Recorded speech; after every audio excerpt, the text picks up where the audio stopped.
মানে ছোট্ট একটা প্যারাক আমারে বললো कैसा लगा मेरा मजाक? সে তো এই ধরনের আন্ডারপাস শুধু মুভিতেই দেখছে। এটা দিচ্ছি। ও দিস লুকস ফ্যান্টাস্টিক। এখানে যে বীর শ্রেষ্ঠদের কিছু আর্টওয়ার্ক। কাহিনী হচ্ছে গতকালকে দেখলাম যে খুব গরম লাগতেছে, রোদ উঠে গেছিল, এই জন্য আজকে হচ্ছে জ্যাকেটটাকে ওয়াশ করতে দিয়ে দিছি। আর আজকে দেখেন এই যে কি পরিমাণ মেঘলা, বৃষ্টিও নামতে পারে। এটা কোনো কথা? আসসালামু আলাইকুম everyone, this is Mohammad Imran and welcome back to Mister Candid. জি ভাইয়া, ঘটনা হচ্ছে দেশের প্রথম আন্ডারপাস ওপেন হয়ে গেছে। Yes, I am talking about like মাটির নিচ দিয়ে রাস্তা পারাপারের যে ব্যবস্থা সেটা ওপেন হয়ে গেছে। এখন আপনাদের ভাই তো গরিব, সে তো জীবনে দেশের বাইরে যায় নাই, সে তো এই ধরনের আন্ডারপাস শুধু মুভিতেই দেখছে। হ্যাঁ, তো এখন যেহেতু দেশে একটা নতুন আন্ডারপাস ওপেন হয়ে গেছে, তাহলে সেটা একটু দেখা কি দায়িত্ব না? যে কেমন বানাইছে, ঠিকঠাক বানাইতে পারছে কিনা একটু চেক করা তো দরকার। এখন এই জন্যই যাচ্ছি সেই আন্ডারপাসটা দেখতে। আর আন্ডারপাসটা যেহেতু দেখছি, আই বিলিভ আমার মতো অনেক গরিব আছেন দেশে, যারা দেশের বাইরে যান নাই এবং আন্ডারপাস আমার মতো শুধু মুভিতেই দেখছেন। তো যেহেতু মুভিতেই দেখছি, এখন সরাসরি দেখাটা আসলে দরকার। এই জন্য যাচ্ছি আন্ডারপাস দেখতে এবং আপনাদেরকেও দেখাইতে। তার আগে আমার বাইকের এয়ার প্রেশারটা, অর্থাৎ বাইকের টায়ারের প্রেশারটা একটু চেক করা দরকার। রাইট, এই জায়গায় একটা টায়ার প্রেশারের জায়গা দেখা যাচ্ছে। 10 আছে? হাই হাই, এই জন্যই তো বলি বাইক দুলে কেন। বের করা যাবে না? বের করে দেওয়া যাবে? একটু দিবেন ভাইয়া।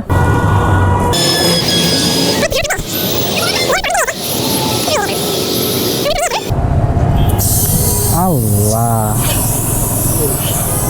শিট। সকাল সকাল একটা চুনা, ছাওয়ার জেল, টায়ার জেল শুকায় গেছে। এখন ভালো কোনটা? শিওর? থ্যাংক ইউ ভাই। তাহলে 2 চাকাতেই দিয়ে দেন ভাই। তো সকাল সকাল এই যে একটা চুনা খাইলাম এই প্যারাকের লেগা, এটা দিচ্ছি। কি মিশেল চায়না না? আচ্ছা আচ্ছা, থ্যাংক ইউ। সকাল সকাল একটা চুনা আর কি, প্যারা নাই, chill, it's a part of life. Jail বললাম জাস্ট, মানে গতকালকে সন্ধ্যার সময় যখন অফিস শেষে বাসায় যাচ্ছিলাম, তখনই মনে হইতেছিল বাইকটা সামান্য বোধহয় এদিক সেদিকে দুলতেছে। তখন আসলে বুঝি নাই যে কাহিনীটা কি। একটুকু গেস করছি যে হাওয়াটা বোধহয় একটু কমে গেছে, এই কারণে ঝামেলা। রাত্রে হাওয়া আর দেই নাই, চিন্তা করলাম যে সকালে যখন বেরোবো তখন হাওয়াটা দিয়ে দিব। এখন হাওয়া দিতে গিয়ে দেখি ওই যে দেখলেন যে একটা প্যারাক ঢুকে গেছে। তো এখন ওই প্যারাকটা বাইর করলাম আর দেখলাম সব হাওয়া বাইরে হয়ে গেছে, কারণ ভিতরে আগে যে জেল ছিল, টায়ার জেল, সেই জেল শুকায় গেছে। তো আর কি, এই যে এখন একটা চুনা খাইলাম 700 টাকার, 2টা টায়ার জেল ভরা নিলাম। ওই যে মিশেল বা কিছু একটা চাইনিজ একটা টায়ার জেল, ও বললো এটাই ভালো, তাই দিয়ে নিছি। সো এনজয় দ্য চুনা। মানে ছোট্ট একটা প্যারাক আমারে বললো कैसा लगा मेरा मजाक? যাই হোক, it's a part of the life. আলহামদুলিল্লাহ, খারাপ কিছু হইতে পারতো, খারাপ কিছু হয় নাই। ইনফ্যাক্ট লাইক ওইখানে আমি সাথে সাথে পেয়ে গেছি, সো আলহামদুলিল্লাহ for that. So let's keep moving, let's go to the underpass.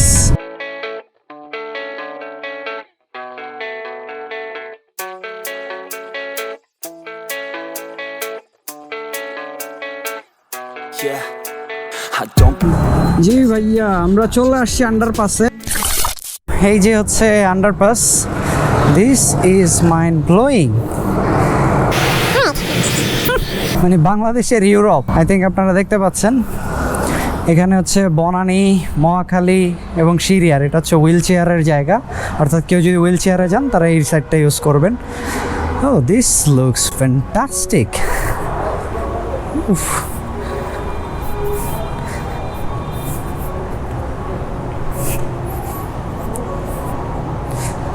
Nice.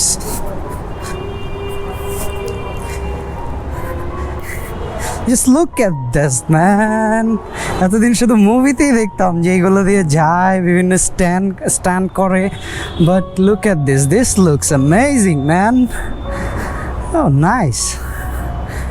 আচ্ছা, এখানে একটা ছবিও দেখতে পাচ্ছি, এটা কি মোহনাগঞ্জ হাওর, নেত্রকোনার হাওরের একটা ছবি।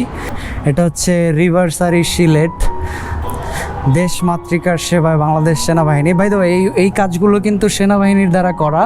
এটা হচ্ছে সিলেট সুনামগঞ্জের শাপলা বিল। অগ্নি নির্বাপক ব্যবস্থা, Oh, great. হুসাইন দালান চির 1900 সালের, যেটা বাংলাদেশ ন্যাশনাল মিউজিয়ামের একটা part.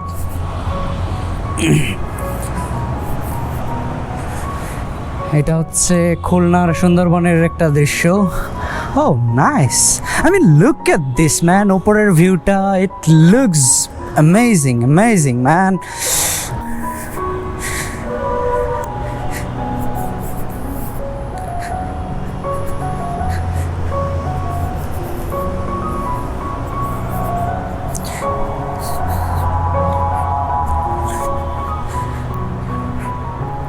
Nice.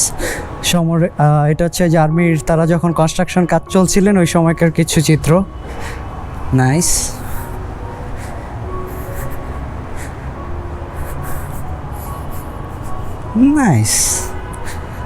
This is beautiful man. Oh wow, এখানে স্কেলেটরও আছে, লাইক আপনি সে স্কেলেটরে উঠতে পারবেন, আবার সিঁড়িও ব্যবহার করতে পারবেন। শীতাতপ নিয়ন্ত্রিত, এই যে exhaust fan and everything. Nice. Oh look at this man, look at this artwork, সুর সপ্তক, গ্রেট।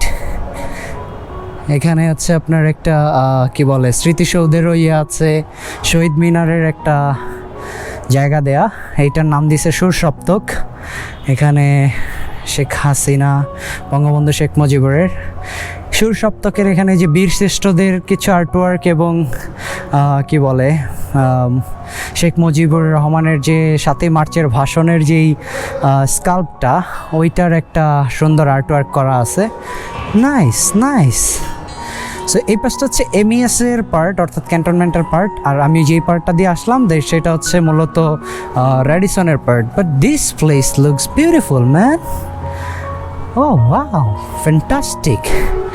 এবং শীতাতপ নিয়ন্ত্রিত, আপনারা দেখছেন এসির ব্যবস্থা আছে। This place is fantastic. Oh nice. So আমি আর এদিকে যাব না, আমি আমার কাজে চলে যাই। আমি জাস্ট এটা একটু দেখার জন্য আসছিলাম যে বাংলাদেশের প্রথম আন্ডারপাসটা কেমন হয়েছে। This is beautiful, undoubtedly beautiful. তবে হ্যাঁ, যেটা জিনিসটা আমার কাছে ভালো লাগে না, দেখেন এই যে ওয়ালগুলোতে মানুষের পায়ের ছাপ, এর মানে যারা এসে ছবি তোলে এখানে পা দিয়া তোলে, মানে আমরা আমাদের জিনিসগুলোরে রক্ষণাবেক্ষণ করতেই পারি না। I don't know Y, but somehow it happens. Right, so ওইখান থেকে বেরোয় গেছি। এই পারের এই যে সুর সপ্তক যে রোডটা, এটা হচ্ছে এখান দিয়ে, আর ওই পারেরটা হচ্ছে ওই যে র্যাডিসনের পর থেকেই, লাইক এই যে এখান থেকে। খুবই ভালো হয়েছে। আপনারা জানেন রমিজউদ্দিনের 2জন শিক্ষার্থীকে রান ওভার করা হয়, তারপরেই আসলে এই প্রজেক্টটার কাজ শুরু হয়, and finally it's open now. And এটা আসলে অনেক সেফ এবং অনেক সুন্দর। Safe in a sense cause এখন যেহেতু আপনি রাস্তার উপর দিয়ে ক্রস করবেন না, আর এই রাস্তাটা আসলে অনেক ব্যস্ত থাকে, এত ব্যস্ত এবং এত দ্রুতগামী যানবাহন থাকে যে it's very risky to, like কি বলে, রাস্তা পারাপার হওয়াটা অনেক বেশি রিস্কি। তো এখন এটা ভালো হয়েছে। আই হোপ এখন আর এই ধরনের দুর্ঘটনাগুলো হবে না। খুবই সুন্দর একটা প্লেস, দেখতে আসতে পারেন। আর অবশ্যই ভাই, রাস্তা পারাপারে যারা এদিক দিয়ে পারাবেন এখান দিয়েই করবেন। আচ্ছা, এখন অনেকে প্রশ্ন করবেন ভাই এটা কি নিরাপদ কিনা? অবশ্যই এটা 100% নিরাপদ, কাজ আন্ডারপাস হলো এটা আর্মি প্রজেক্ট এবং এটা ক্যান্টনমেন্টের সাথে। সো অন্য কোনো কিছু ঘটার চান্সেস আর আমি বলবো 99.99%ই নাই, কারণ আর্মি প্রজেক্টগুলোতে আসলে কাহিনী করার সুযোগ থাকে না, একদম কাঁচা ঘুরা লাইব, ঠিক আছে। আর ওইখানে সব জায়গায় সিসিটিভি আছে, এসি আছে, লাইট আছে, সো আলোরও পর্যাপ্ত ব্যবস্থা আছে। আন্ডারপাস হলো এটা অন্ধকার না। খুবই ভালো একটা কাজ। বাংলাদেশ আর্মিকে ধন্যবাদ, বাংলাদেশ সরকারকেও ধন্যবাদ এত সুন্দর আর্টওয়ার্ক করার জন্য। সো এই তো, এই ভিডিওটাকে আর লেন্দি না করি। Thank you guys for watching. I hope you guys enjoyed the video like the way I did. Inshallah, I'll see you in the next one. Till then, have fun. Tada, goodbye, have fun.